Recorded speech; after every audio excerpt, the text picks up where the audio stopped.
a fuss. Cause everything them say them rightful won't belong to us. My father don't tell I and I, everything shall fall to I and I is a must. So Babylon set the liberty, every day another one bite the dust. My Lord.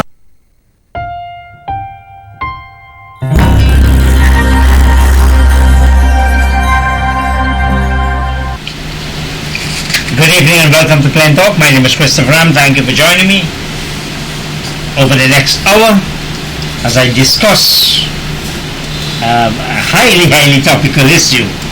This evening with my guests, I say highly topical because today, September 29th, is designated as the International Day for Universal Access to Information 2021, and perhaps I should start by introducing my guest, Mr. Fred Collins, long-serving member of the Director of Transparency Institute of Guyana, Inc., and currently serving as President of that non-governmental organization. Mr. Collins, welcome to Plain Talk. Thank you, sir. Thank you very much. Let me quote Minister Kwame McCoy, Minister within the Office of the Prime Minister. He said, the government of Guyana says it remains firmly committed to strengthening existing mechanisms to access information as part of national sustainable development and to achieve the universal goals set by the United Nations. Give me your own experience. How do you rate this commitment by the government of Guyana? And perhaps we should use government in the state sense, whether the coalition government or the PPPC government. Well, I am glad you said what you said there last, Chris, because that has been our new approach, which is that given that people are so prone to misinterpret what you say in terms of this party or the other, we have been very we have been developing the habit of saying our governments, yes, with an S. So with that having been said, I also want to caution you that I hope I prove up to the task that you are asking me to speak on, which is access to information, because I must confess that I have been relying on some other colleagues to, I don't think you warned me enough, but I think I'm going to handle the topic. I'm sure you will. Now, when you ask me a question like that, especially when you say, given our own experiences, I'm sure you know what was a few years ago the response we got when we attempted to explore. When you say we, you mean transparency. Let us test the act. And we got a feral blast from the person who was in charge of this information czar, as he was then called. He still is. Oh, right. And he said something to the effect of, call me by my right name.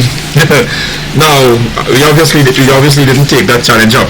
So we won't have liked to take that challenge up.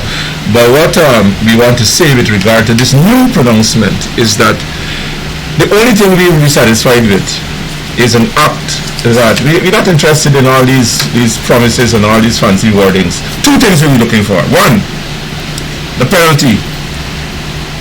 One, if the information is not delivered by a certain time, what is the penalty for not providing the information?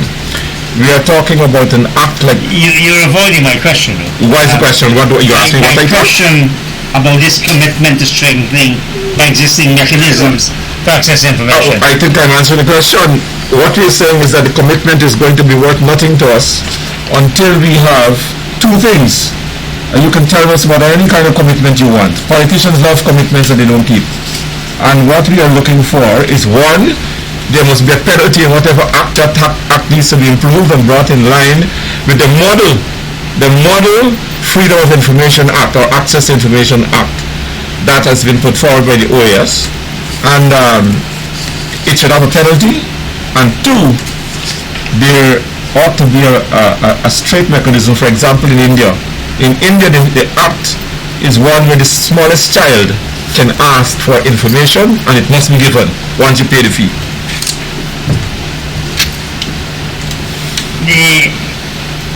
It's a very interesting response to what I thought was a very straightforward question.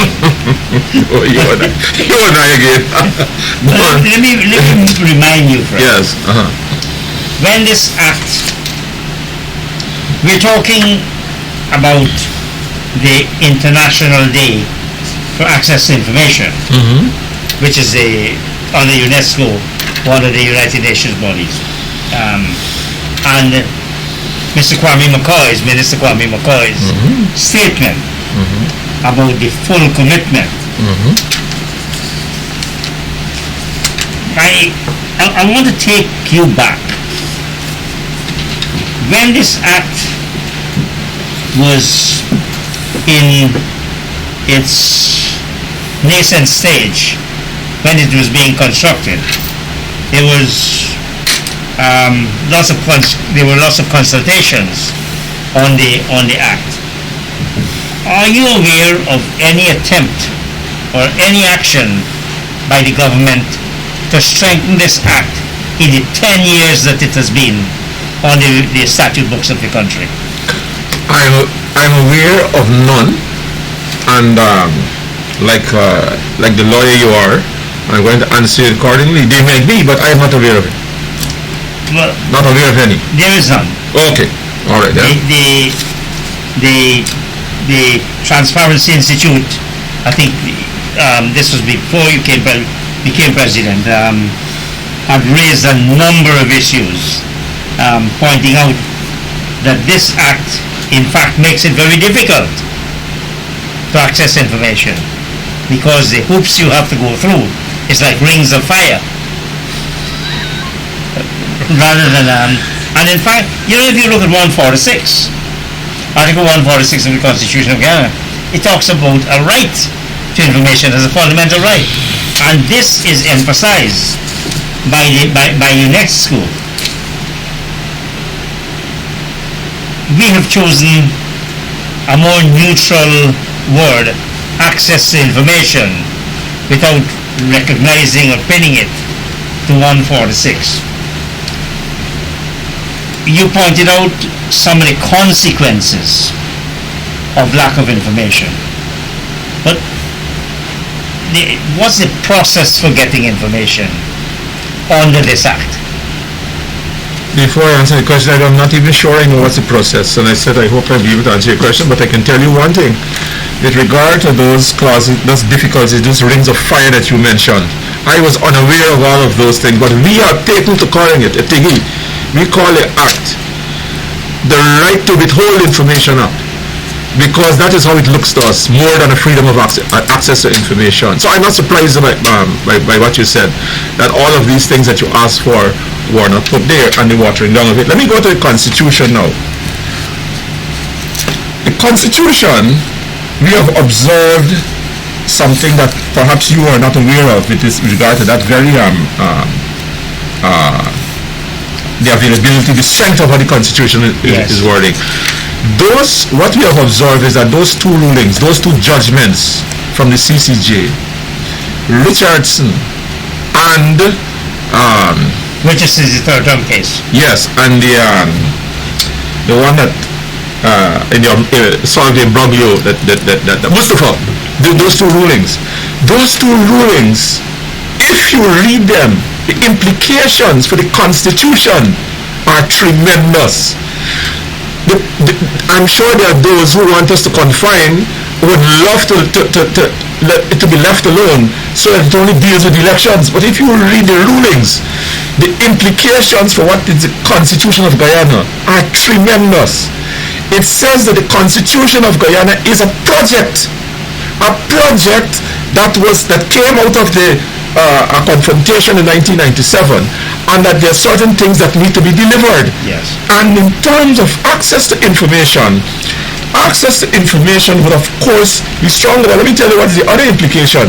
What the court did is to strike down, in effect, a law that presumed to put a limit onto how you can appeal in Guyana an electoral matter, that it can't be taken to the CCJ. The CCJ in effect struck that down. I am saying that if you have, it seems to me, a law, you pass a law that does not give full effect to what the Constitution of Guyana requires, I believe that the way is now open to challenge the weakness of that act. That is what I see coming out of the judgments from the CCJ. That's quite a plausible proposition. And we're going to get back to there just now, but I want to go back to what Minister Kwame McCoy said. Sure. And in a way, this is putting access to information on its head. He says, speaking for the government of Guyana, that we will insist on equal weighting to personal responsibility in the use of information, particularly when distortions threaten public health and safety and undermines national security. What does this have to do with the right to information? This is challenging the this is in fact challenging the Constitution. I don't know. I listening to that. It sounds like a lot of words to me, but politicians are putting words together. No. This is shifting. Yes. The obligation from the powers that be to the citizen. So I don't know what weight that has. But well, what weight it does have, if that is what the government means, that it's fully committed to strengthening existing mechanisms, this is not a good sign at all. Yeah, but Chris, we have to take statements from every single minister very seriously. This is a fundamental policy statement. This is the kind of thing that goes to the UNESCO and the United Nations, because we have to do reports, and I'm really hoping that TG is aware of the reports that are submitted to the United Nations by the government of Guyana under this this universal access to information process. Well, under our new demand for open government, we would be very interested in all these reports. But let me go back to the essence of what you're saying. We wouldn't be worried about Mr. Kwame McCoy's pronouncements. Why not? Because, as I just pointed out to you, it seems to me that what the CCJ has done, if we look carefully at what it has revealed to us, is that it has put a limit upon the power of any government that presumes to be able to create laws that limit the powers of the Constitution of Guyana. No, but the only way what will get me worried is if people intend to sit down and treat these watered down laws as gospel. Well, let me tell you something, friend. I want to take you a friendly bet. Not a single Guyanese is going to write a letter. If there's one place we have some access to information is in the letter columns of the newspaper. Not a single person is going to challenge this statement by Mr. McCoy. It's really a threat. Do we need it? But how serious do we need to take that? That's the question I'm asking you. Well, you make me worry about TG. Well, we equal now. Because if you are saying you're not taking statements about the Access to Information Act seriously, then we have, in that sense, we will have a problem. Yes, we won't have a problem. No, I don't think you have a problem. As I have mentioned to you, you are not recognizing what I have just put on the table. Those cases? the implications of the cases. Yeah, but those cases don't. The fact is, unless you trigger, you go to court. Unless Yes. Well, who is going to do? Well, Nobody's going to write a simple letter to the person. You're making an interesting point at a time when two people have gone to court. No, To threaten. not about the Access to Information No, Act. but there are Guyanese who are showing that they are willing to challenge the system and straighten matters out. Just as how Mustafa did and Richardson did, there are Guyanese who are prepared to... You know that Richardson case. No, you can't say you don't Go on, care. that Richardson case what? It was entirely political. Yes. Politically Yes. orchestrated. Yes, it might be, but the fact of the matter, the same weapon is there for Guyanese to use. The point I'm making to you, Mr. Collins, Yes. 10 years after, you yourself have said, Yeah. this act is meaningless. It really doesn't have any teeth. It has had no adjustments. As you know, I think it's section 47. 47 of the act talks about the minister making laws to giving effect to it. Yes. None of those things has ever happened. None. Correct. So how worried? Am I right? Am I correct in saying that you are not worried about You are the absolutely difficulties correct. in this act? You are absolutely correct. So you're not interested in the access to information? Of course I'm interested in So it. in what sense you're interested in it? I am saying to you that as a corollary of what took place in that judgment, the CCJ has given us has restored in the availability of the primacy of the Constitution. All right. That's what I'm saying. No, well, So it does not matter how weak they are, somebody needs to challenge it. who is the somebody? The citizens. If the citizens don't want to challenge it, then what the citizens lie down and take? Don't you think, as the leading civil society organization in the country, Yes. dealing with access to information, Yes. that TG is probably the most appropriate entity Yes. to bring this challenge? I would say that TIGI is one organization that has clearly an interest and perhaps a duty in challenging the appearance that seems to be giving in terms of policy. I agree with you, You see, but I'm not worried. That's why I'm not you don't seem to be worried. No, I'm not worried about that. That's very The good. Constitution, the primacy of the Constitution has been brought forcibly to the Guyanese mind. Mr. Collins, you could say that it's been brought forcefully and you have somebody who might have lost their life or something like that. That case doesn't see with this issue. Let me ask you this Yes, question. The Richardson case, what year was that? Something maybe 10 years ago. I don't know. Good. And it has not been triggered in relation to this act. No.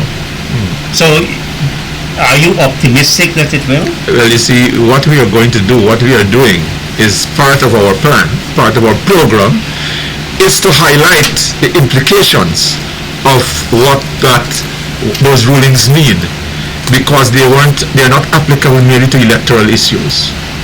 The principles have been established clearly. I come back to 47. If any difficulty arises in giving effect, are you aware of difficulties that have arisen in relation to the giving effect to the objectives of this act?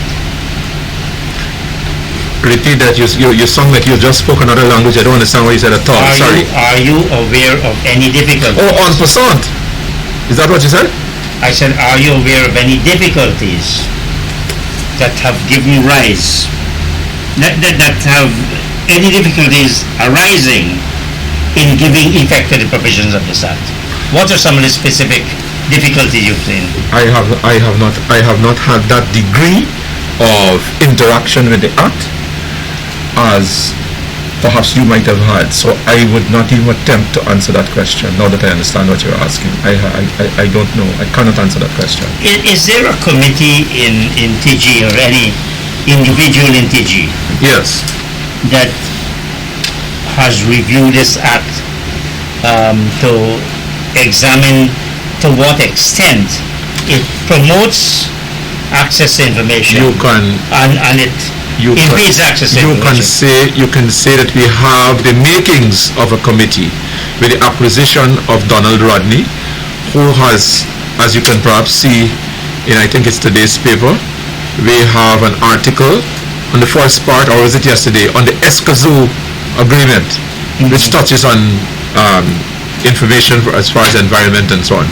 So we can say we have the makings of such a committee, because Donald will eventually get to that part. We do not have the kind of resources that Robin McCrae has. As you probably know, we have been really in a battle to keep ourselves afloat, and it is only recently that we were able to get a certain level of funding.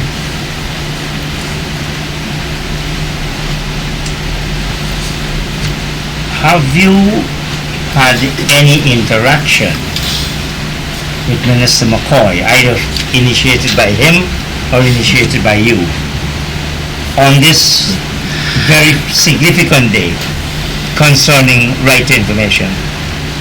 No. No. We have not had any interaction with Minister McCoy. Is TG likely to address the question of this International Day for Universal Access to Information? Yes. 2021. Yes, also, because we have that program. We have that as a part of our program, which is to we had telegraphed that a few months ago as part of our open government thrust that we would be making specific requests to government to track their response in accordance with the Act, but against what the Constitution provides. And then we noticed that somebody picked up on the idea, and it is either going to be the United Nations Convention Against Corruption, or it is one of our OAS, one of the partners that supervise these matters, and they have they've initiated a universal program in which several transparency organizations will be doing likewise. So I don't know if we were thinking alike, so that there's a structured way in which we are all going to be asking for information to test the effectiveness of the Freedom of Information Acts, or whatever it is called, by whatever name called in each country. So that will be done as an international initiative? Yes, that is going to be done under that aegis. So whether a day or no day, that program was already set in train, and we are going to be working along with them, because as you said, we had that idea independently, and I won't be surprised is where they got it from, because they are always asking us to share our ideas. Who is this they you're talking We're talking about if it's the United Nations or if it's the Inter-American Convention, or it is I don't know which one it is, but we already have a program like that. There are so many of these organizations that deal with, I can't remember each one of them. Well, this whole business of the UNESCO and right to information, yes, goes back many years. Yes, so it's part of the charter of UNESCO. So I guess it is their role to initiate at the international level. You're saying that Transparency TI also does that kind of exercise, or has initiated something of that sort? No, if I said so, I was wrong. I am saying that in our program to demand open government, we had identified asking for specific items from our governments, and in line with whatever process is there, but also with an eye to what we believe the Constitution requires. And then we noticed that this organization, one of our, let's call them our associate organizations, these world organizations, had developed a similar program. So we are just going to work with them. Are you following what I'm saying? I think I do. Good. Tell me something. Why do you think there is this emphasis on access to information? Well, you said something just now about UNESCO, and I always tell people, if you looked at our article the last time, our first article to begin the series, we confess we don't know everything. We are servants, we are volunteers, we want to help our country. So the person that you perhaps need to ask that question is somebody who has been in this, like a pressman, who has been trained in access to information and so on. I am not that person. What I can tell you, when you ask about UNESCO and how long it's been doing, I can tell you that I suspect that the Indian Constitution has had it as a part of it itself, maybe longer than UNESCO. They call it RTI, I now remember, the right to information. And I can tell you that whatever UNESCO has said or not said, in India, the smallest child can request information and must be given it. And if they don't give it, there's a penalty. That's all I need. Our demands are pretty small. We don't care who asked for it or who didn't ask for it. We are going to demand the same thing in Guyana. In a practical, we have lots of issues regarding decisions made, and I'm not talking about Article 13 of the Constitution now, I'm just talking more broadly. Many things have happened. You yourself would know that when then Minister of Natural Resources, Raphael Troutman, signed a 2016 petroleum agreement with ESSO and its partners, he declared that it was protected by confidentiality. I don't know if you recall that. Yes, certainly do.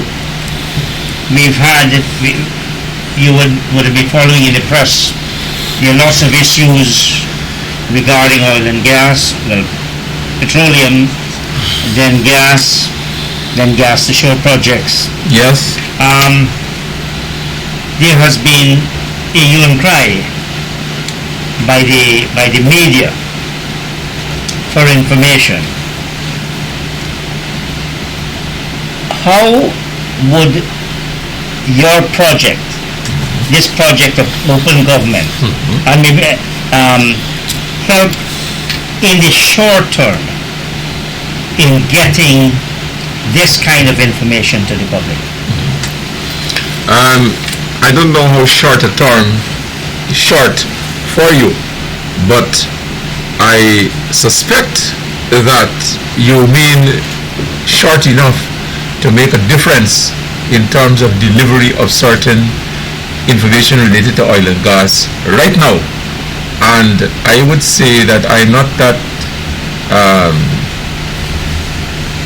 what's the word? Optimistic. I think that's the word I should use. I'm not that much of an optimist. I want to zero into this point that you made, though, this question you asked. No, so when you say you're not optimistic, so would you like to give me any kind of time frame? Would you like to give the government, the public, any kind of time frame as to when these things are likely to happen? No. Given that you're the country's premier organization I don't know. On information. I don't know that our being premier bestows upon us or confers upon us any you did use the word duty earlier. Any ability of mediumship and prophecy.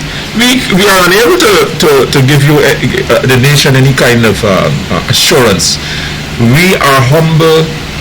We are the gadflies, you know. They call Socrates a gadfly. We are going to fatigue the system until we get the kind of change we want. Well, let me ask you, how long ago did you write the government on this matter? We wrote the government, I think, we wrote either I did or Alfred, and there are some in our environmental movement who have asked and demanded information, and they're still waiting. In fact, the oil and gas network Oil and Gas Governance Network has asked for information, and they have complained that they have still not gotten an answer from government, and that was about maybe a month ago or 2 months. The information that was sought, was it sought through the Access to Information Act? I cannot say that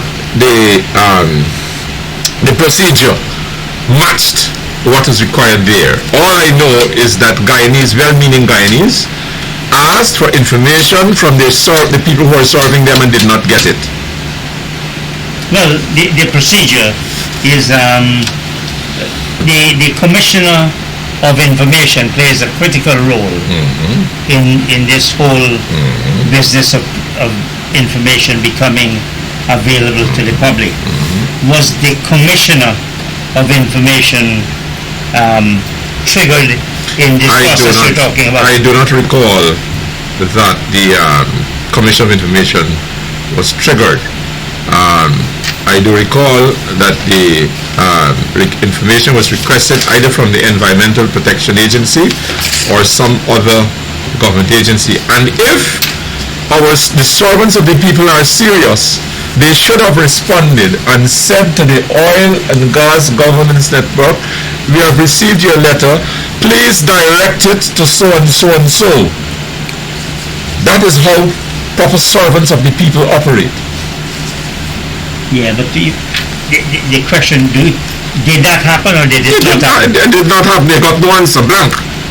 And they left it at that? No, I don't know that the Oil and Gas Governance Network is the type of people who leave things like that. I expect that they are going to be, I think they have already complained. But I want to touch on something, and please don't let me forget about it. You mentioned that the minister suggested or described the situation where you mentioned somebody pleaded for confidentiality, clause of confidentiality. Yes, you mentioned Mr. Trotman. Not so? Yes. I want to tell you that we see that as a genuine problem, because when we wrote something asking for information and we got a response, either directly or indirectly, and that was during the coalition time, and they said to us that matters like that are confidential in these petroleum clauses. So we asked our colleagues in Trinidad what kind of situation they had, and it turned out that they did not even address the matter. When we looked at the Trinidad Act, we realized that there were clauses like that indeed. So there's a real problem, and what we are looking at is in a more macro sense. What we are seeing is that there is enough room to shelter for a government that really wants to hide information, to shelter under certain confidentiality clauses, not only in our contracts, but there are certain confidentiality provisions within the Constitution. So we have already begun to get legal advice in this regard to address how we can disentangle the need for confidentiality from the need for the people to know about their business. On a number of occasions you said you were not quite sure as to what state of play is. Are you aware of the state of play of the Office of the Commission of Information? Is it functioning? Is there a budgetary allocation? If so, how much? What reports may have been published under the Act? Are you aware of any of those things? No. And that is one of the questions that we worked even recently, this new week, considering that we have to ask. That is a valid question that we can ask under the very Access to Information Act. And I cannot see that being denied us. Are you aware of any reports made for information? You mentioned one about the oil and gas. Are you aware of any others that might have been made? No. What I can tell you is that when you look at the Constitution of Guyana, the information on oil and gas the information, there is so much more information that needs to be provided that it will probably shock a person who is unaware of what the Constitution provides. For example, the Constitution provides protection of the citizen not only against marginalization but against the threat of marginalization. Now, how can you know who is under threat of marginalization without information on various groups in Guyana?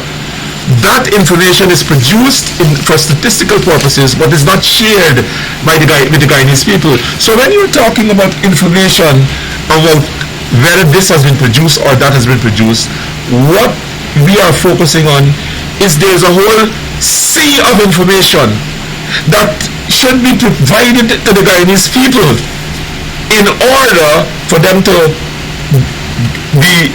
get the full promise of what is in the Constitution of Guyana. That is not being provided, and if it is being produced, it is not shared with us. But my emphasis is on the legislation. Yes, you're a lawyer, so you will be. But the Constitution is a law. Yes. Now, I go to Section 13 of this Act. Yes. It shall be a constant endeavor of every public authority to take steps in accordance with this Act to provide as much information of its own volition to the public at regular intervals through various means of communication, so that the public have minimum necessity to have recourse to the provisions of this Act to obtain information. So even in its current state of undress of this Act, it is saying that it has some teeth that is not being honored. Of its own volition, it ought to be producing this information. This is what you're trying to protect. That's what I said. No. Yes. My question to you is, are you aware, because every public authority, and public authority is defined very, very widely. Yes. You can be a department, a government agency, anything practically. Yes. Are you aware, would you single out anyone that maybe stands out in terms of providing information? Well, I know of one that used to stand out, and the last time I checked, I saw the annual report receding farther and farther into lateness. That was the apart from the Bank of Guyana, the Bank of Guyana is a star. Would you agree with me? The Bank of Guyana is a star when it comes to producing information. Its statistics are beyond reproach. Of course, they get the information from the Statistical Bureau. The Bank of Guyana is one public institution that provides an annual report, and they do it regularly and thoroughly. You sound quiet. You don't expect me to say that? No, by all means, go on, continue. Apart from the Bank of Guyana, go on. So I was just going to the NIS. That is the one that I'm saying was, the last time I checked, was receding into the past. But the NIS used to give you a very thorough report. And I'm not talking about the annual. I'm not talking about the actuarial report. I am talking about the financials. It would give you the report as to how many, the total claims and so on like that. But it's so many years ago since I saw a thorough one. But if you ask me, I would name the Bank of Guyana as a star. I'm sure the governor of the Bank of Guyana, Dr. Gobind Ganga, would be very pleased to hear. I would give him. I am happy to give him all credit. No. I think it is true. You often get more information on the economy from the Bank of Guyana than in fact you get from the Stats Bureau or any other source. Well, I will make a comparison like that because the Bank of Guyana itself normally attributes the source to the Stats Bureau. Not always. It does its own. Oh. It does its own. For example, thank you for the correction. I wouldn't know. I don't go into that detail. It has a very strong research capability of its own. Yes. Okay. Because when you think about it, the Bank of Guyana, I think you're right. It probably is the only one that probably makes a constant endeavor to take steps to provide as much information as possible. No. I would have liked. I don't agree with you. I don't think it endeavors to take steps. It succeeds and publishes. Don't even play on words. Not play on words. Well, that you read there from the minister That is what you're talking about, playing with words. No. I'm talking about the facts, the actual thing. No. Let's get this right. The information and inflation is also a critical area, and I think that came from Stats Bureau. I don't know, but I saw the shocking figure that 14% or 15% is food inflation, current inflation of food. Yeah. Whilst unions boasting that they get 6% increase. I mean, it's such stupidity, but let's go on. Public authority, National Assembly, the Caribbean Court of Justice, the courts, the cabinet, the Income Tax Board of Review, the cabinet, the Ministerial Department, all these are agencies, public bodies that ought to report. That ought to be reporting. Well, I am glad that you have reminded me. There is no limit to the information that we will ask for. I'm very glad that you have drawn it to my attention. Even the act in its state of undress as it is. A company incorporated under the laws which is owned or controlled by the state. That's right. And you're talking here about all the state-owned companies. All the state-owned, it does not matter as long as the interest. Absolutely. This is interesting. I am very glad that you have drawn it to attention. GGMC, you name it. Well. The problem, you see, Fred, I come back to this. I don't hold any one person responsible, but I would have certainly liked to see TG more proactive whilst it pursues changes to the legislation. I would have liked to see it use the angles and the opportunities and avenues that inhere in this legislation. I often ask Mr. Galal, why not get your reporter to seek information under the Access to Information Act? You would have noticed. You read the New York Times, you read the London Guardian. It says this information was obtained on a request under the Freedom of Information Act. Why can't an organization like TG, why can't the media or one segment of the media be pursuing those types of opportunities? Your guess is as good as mine. I can tell you two things. One, that I have detected, in my assessment of our the capacity of our reporters, there's a wide range of them. There are some who are sharp, just like in everywhere else, very sharp people, and I think they will go after that kind of thing. But I don't know that what you call it, journalism. There's investigative journalism is a huge thing in Guyana. But again, I'm saying I am thankful that you have drawn the provisions of this very act to our attention, because we are certainly now going to include. We are going to include this in accordance with whatever procedure, and we are going to be documenting. And let me announce it. We are going to be sharing the results, the returns or lack thereof that we get with all the international people who came to solve our problems during the imbroglio.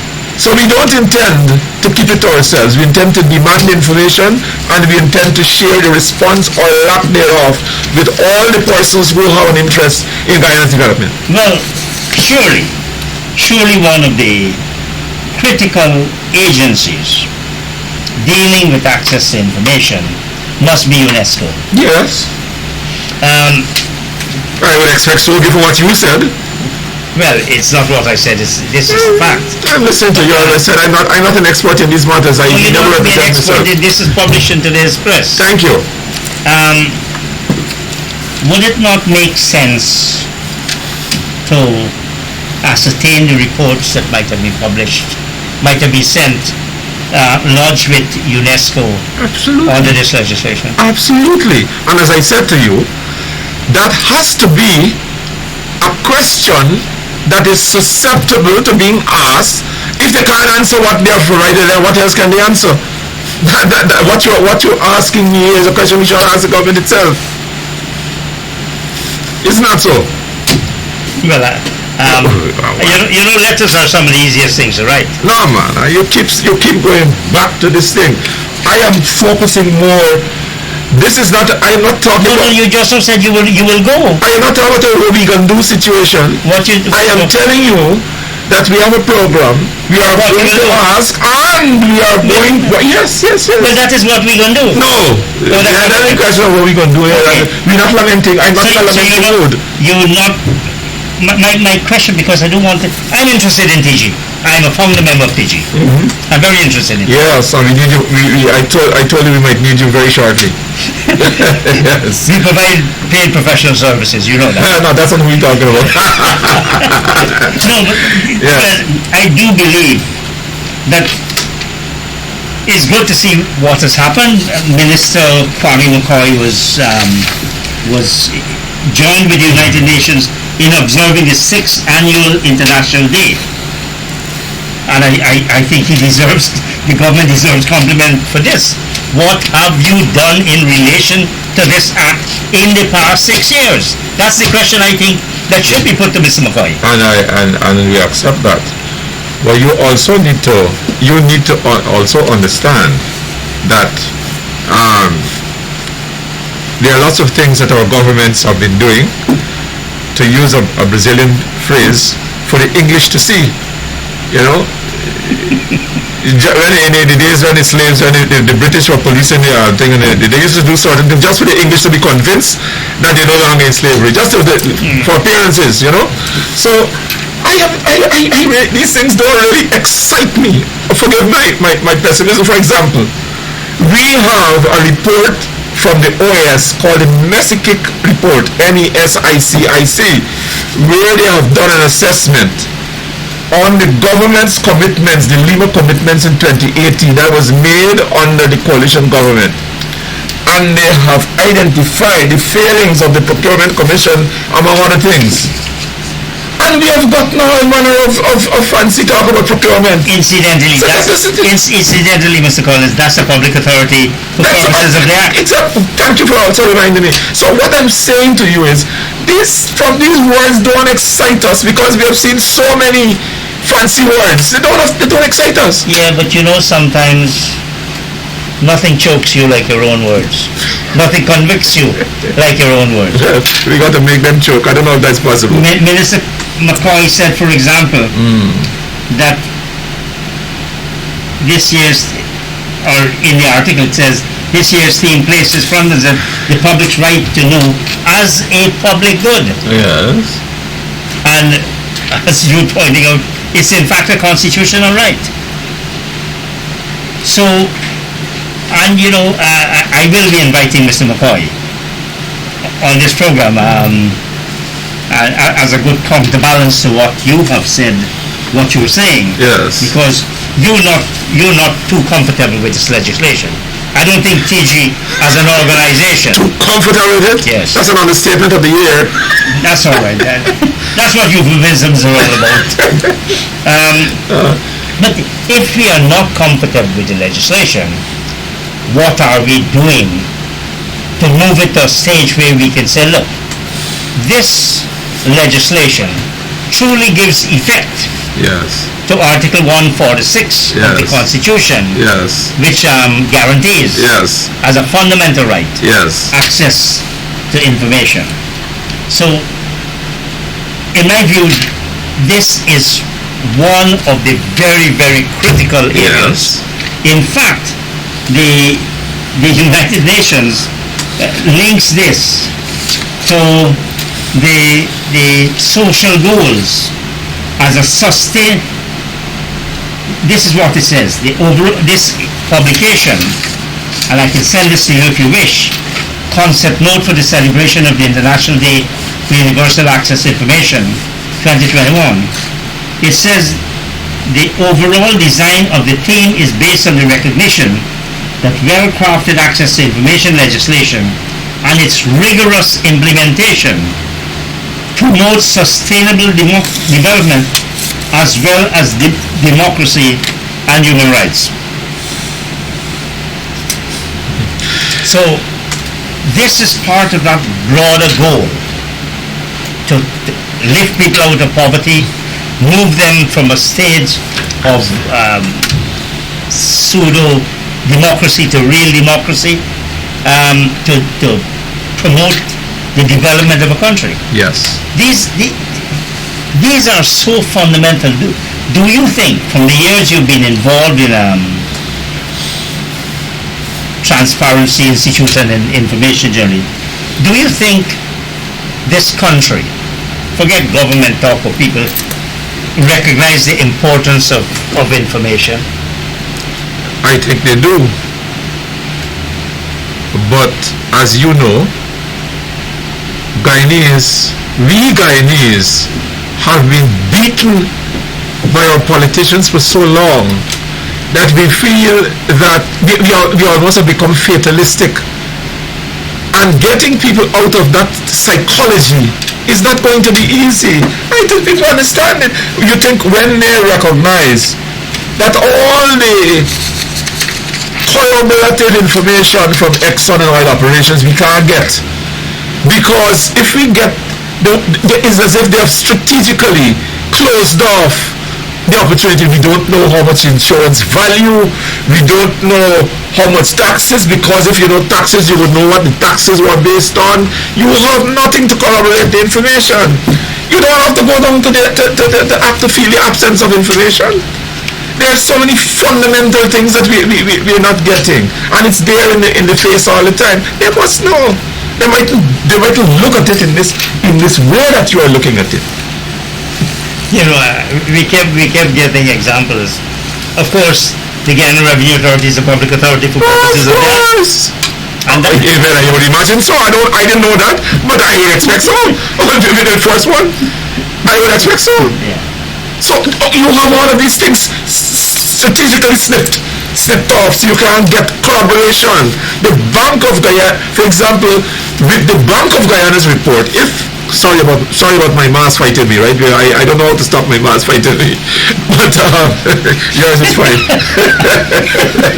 Yes, if you could have gotten the insurance figures, you will be able to tie that now with the other figures that the Bank of Guyana is producing, because the Bank of Guyana has all the elements in terms of what the insurance company's income, etc., banks and so on. But you can't get this information to corroborate it. Well, the Bank of Guyana regulates the insurance sector. You're aware of that? I am. But Of course I am. So in terms of regulation, the Bank of Guyana gets not only annual reports, but quarterly reports on all the insurance companies and indeed all the financial institutions. Let me tell you what I'm really trying to say.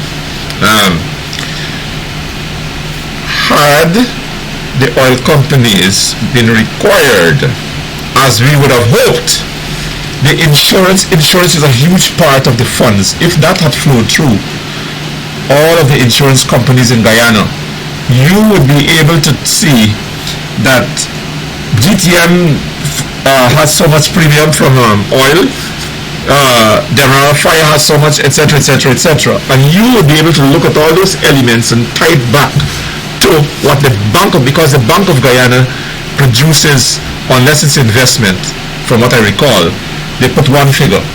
And so you want to be able to have corroboration from your various elements, and I'm saying you cannot do that because they have used the Bank of Guyana. Apparently, if I know the Bank of Guyana, they would not have agreed to that. That must have been a political decision.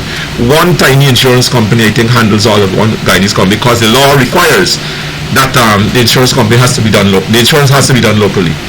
From the last time I checked, it was one tiny insurance company that was getting all the business.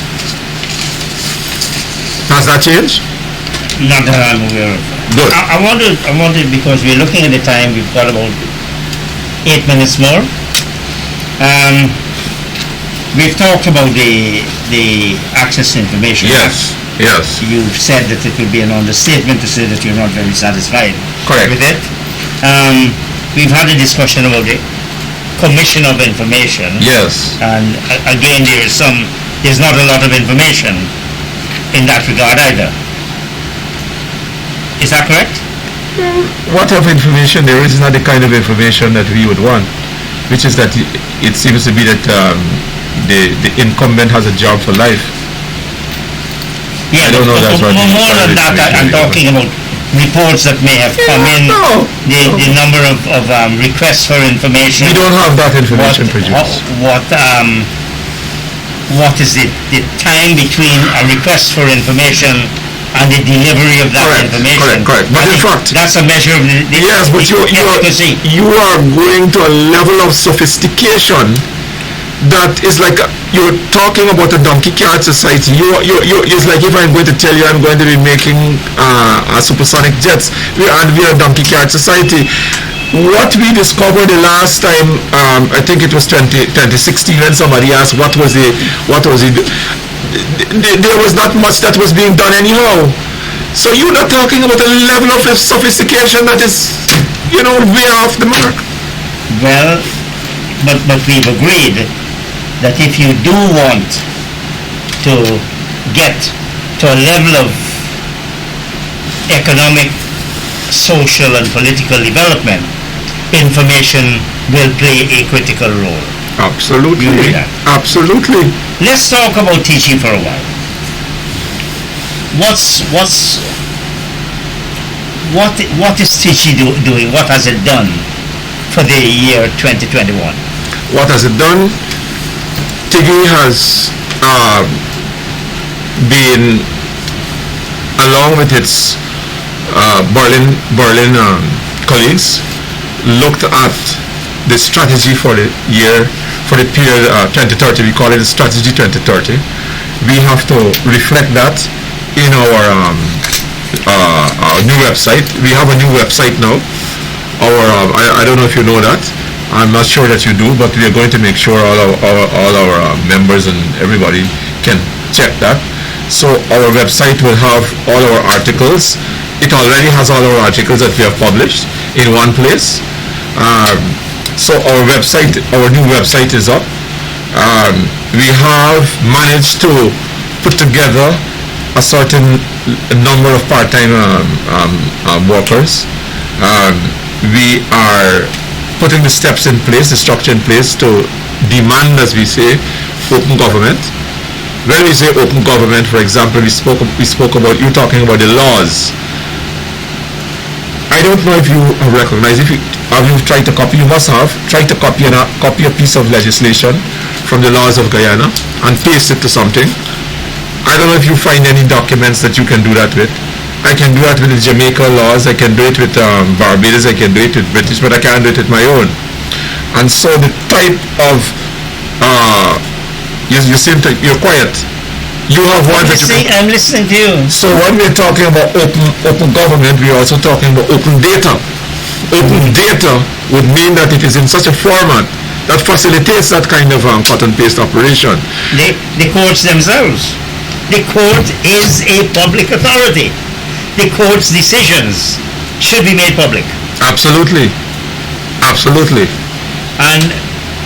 you talk. On our website, we are including. There's a section now for the public to report issues that they've reported to the police and have got no action. So there's now a template for that to be reported on. We also are looking at areas where they have people have neighbors that are encroaching on their land because some people want to frustrate their neighbors out of their property. So we have a section where you can report that kind of thing, and so we are trying to be more responsive.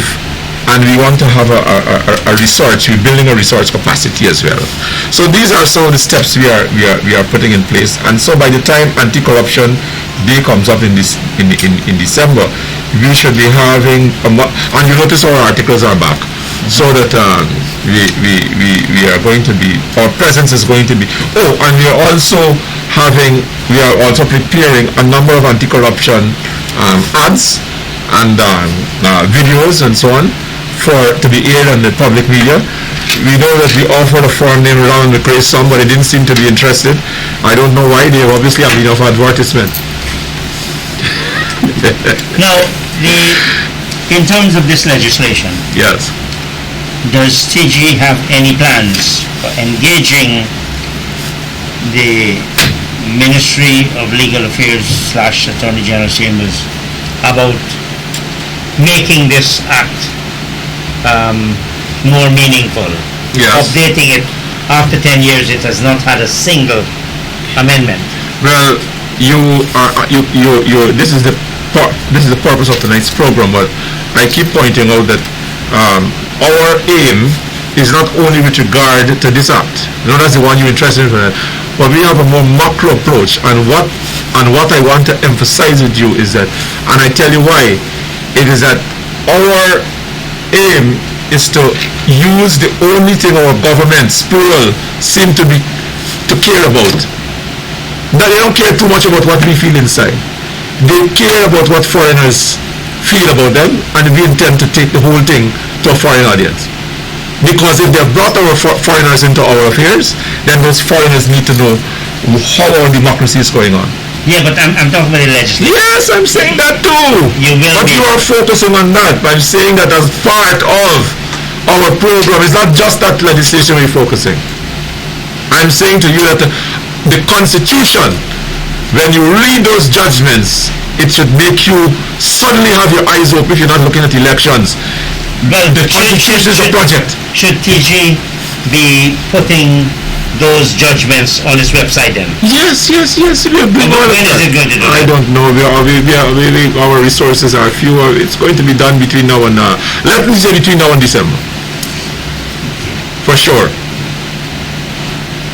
You talk about publication of resources. This is not meant to embarrass. I think you can take any embarrassment. Does TG itself publish its annual report? Yeah, well, it will go on our website now. We have all our annual reports. We have every one of them. In fact, we have just received our 2020 annual report. We just received that from. My question is whether when it's published. No. You have just reminded us that on the same website that we're talking about, we need to put it there as well.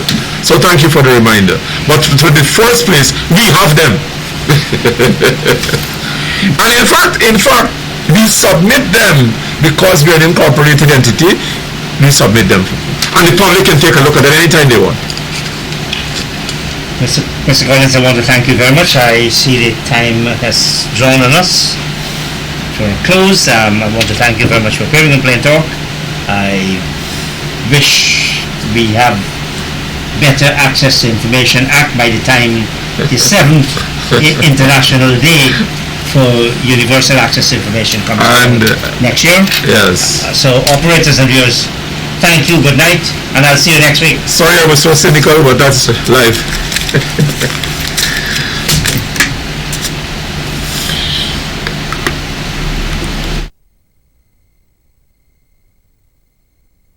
Defend the down first is a must. You don't need a iron knife fight now first. Cause everything them say them rightful won't belong to us. My father don't tell iron knife everything shall fall to iron knife is a must. So Babylon set the liberty every day another one bite the dust.